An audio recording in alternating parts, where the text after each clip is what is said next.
No More Heroes 3: The Return of Travis Touchdown after the divisive spin-off and some ports in between that time. So while he's been around, it's also been quite a while since we got a proper new mainline game. But now there is, as August decided to be the month where seemingly dead cult classics return with new mainline entries, and above that being so faithful to their origins.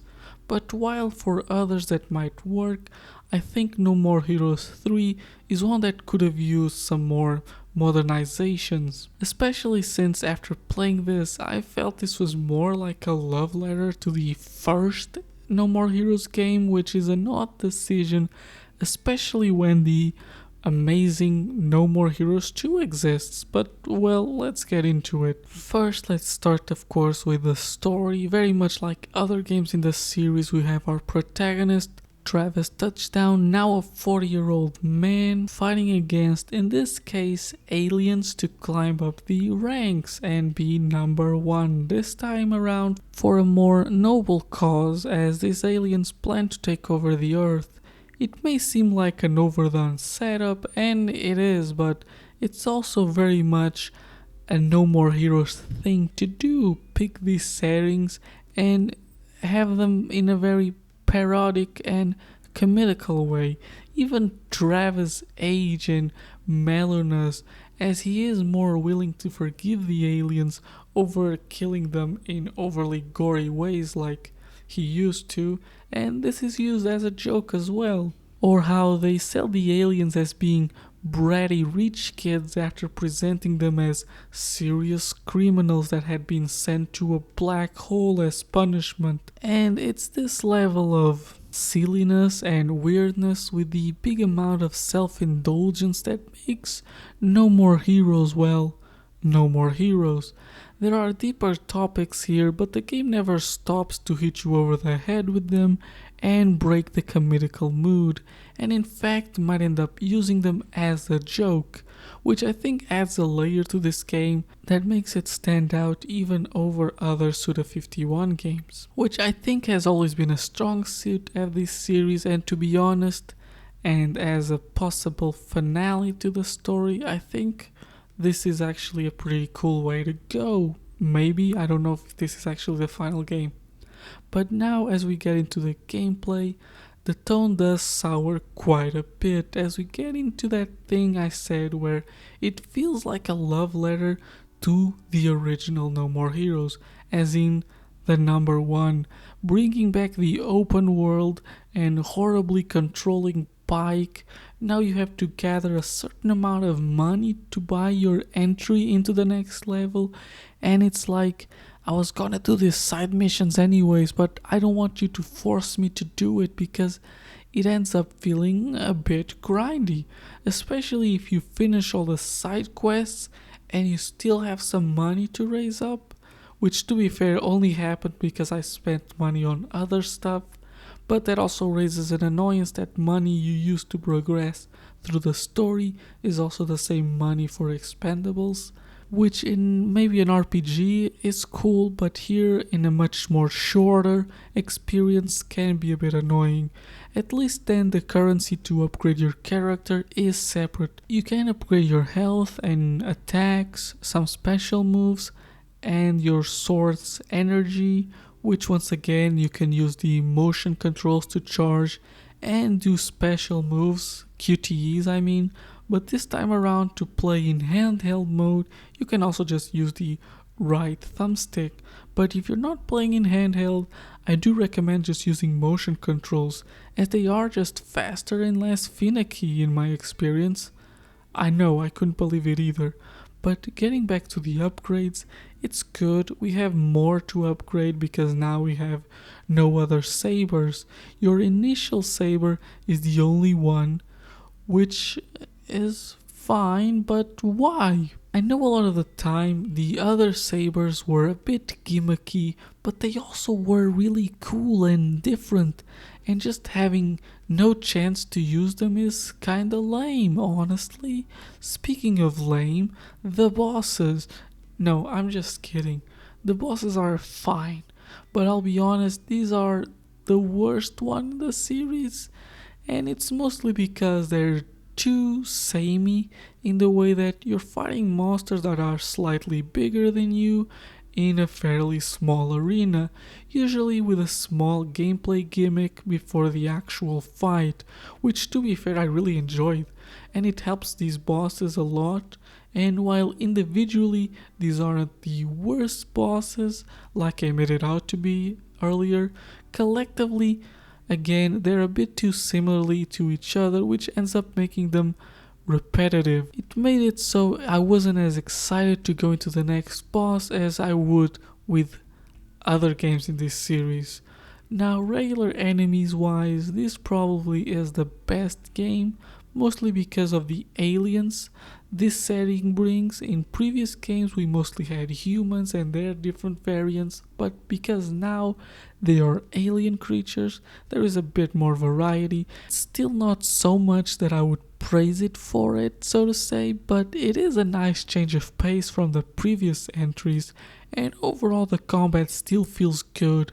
Once again, more familiar to the first game and not so much the second one, which was a lot faster in my opinion. And I've said my piece on it. I do very much prefer the gameplay in the second game, but this one doesn't feel bad, far from it.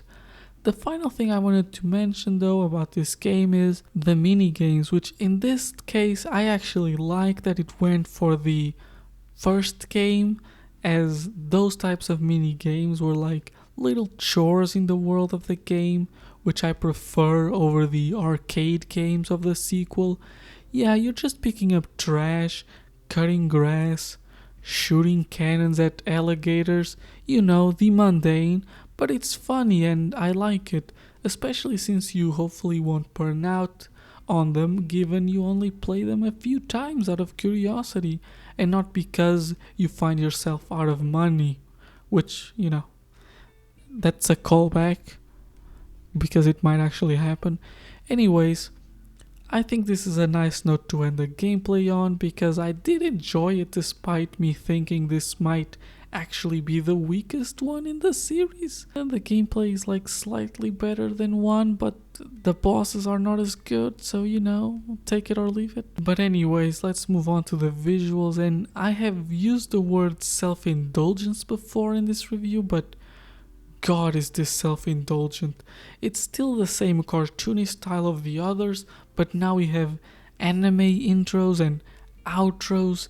We have Netflix-like autoplay animations at the end of said outros. Sometimes you will even get a viewer count and comments like you're in a live stream, and it's the type of thing that will undoubtedly date it, but it also just works. It's funny, and while prominent, it's not dependent on it for its comedy or storytelling. It's an extra thing to add to the world, and it makes sense with a lot of its pop culture commentary. Now, from a technical side, well, it still looks like it could have come out a couple of years after No More Heroes 2. That being said, even though it doesn't look like the best thing ever, I will personally say that I don't particularly care about that kind of stuff if the aesthetic is good and the game runs well, but unfortunately here this is also a throwback to the first game with odd slowdowns in the open world, and I couldn't really find other reports of this, but in my experience the game loved crashing during loading screens, but of course your results may vary. I couldn't find any other person who had this problem.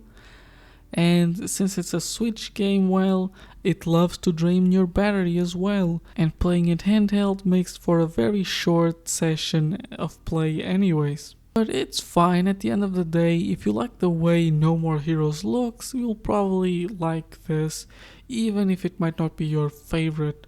Personally, there is this shininess to it that I personally could have done without. It gives it an unneeded plastic feel. But I think this might just be a Suda51 or even just Japanese games thing that I've noticed. Like even games like Killer is Dead already had it back on the PS3. But anyway, soundtrack is okay. I mean, it's good. The sound effects have gotten to the point of being nostalgic, but the actual soundtrack just feels a lot calmer and simpler than previous entries. It's a good soundtrack that just aren't that many standout tracks. I get they were going for a more electronic sound with the setting and the aliens, but if that's the reason, then going for that simply makes for a less memorable soundtrack. I felt it really needed that catchy pop sound or some more electric guitar sounds to accompanying the action, but there's just very little of it in this entry. I feel like I'm being very negative on this game, but it's not because it sucks, but more of a case of it being a good game, but its previous entry was an amazing game. I enjoyed my time here, but I can't help but to think that I've had this but better not too long ago when I played the remaster of 2 on the same console.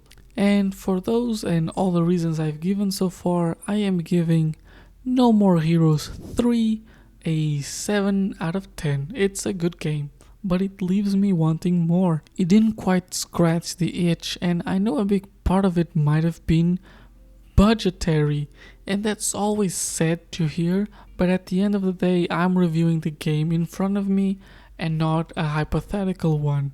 Maybe if Microsoft had bought Suda51, it would have turned out different. For those who might not get that reference, this is not me wishing for that, I'm just reference what happened with Psychonauts 2, which came out the same week, another game that released a sequel over a decade later. Now, recommendations wise, well, if you like No More Heroes, then I think you'll still enjoy this, but temper your expectations. If you have not played No More Heroes, then play the other two first and see if you like that, because this is an odd series to say the least. And if you're really strapped for time because of whatever life you lead that only allows you to play one game, then I would recommend playing No More Heroes 2 as the definitive experience of this series. I would not recommend this one as your first, especially as we have an older Travis here who has clearly been changed through the experience that he's gone through his life, aka No More Heroes 1 and 2. Regardless of your decision though, I hope that you enjoyed watching, and if so, please consider subscribing, liking, and even commenting, all the things you can do for free here on YouTube. And regardless of that, I hope you're having a good day, and goodbye.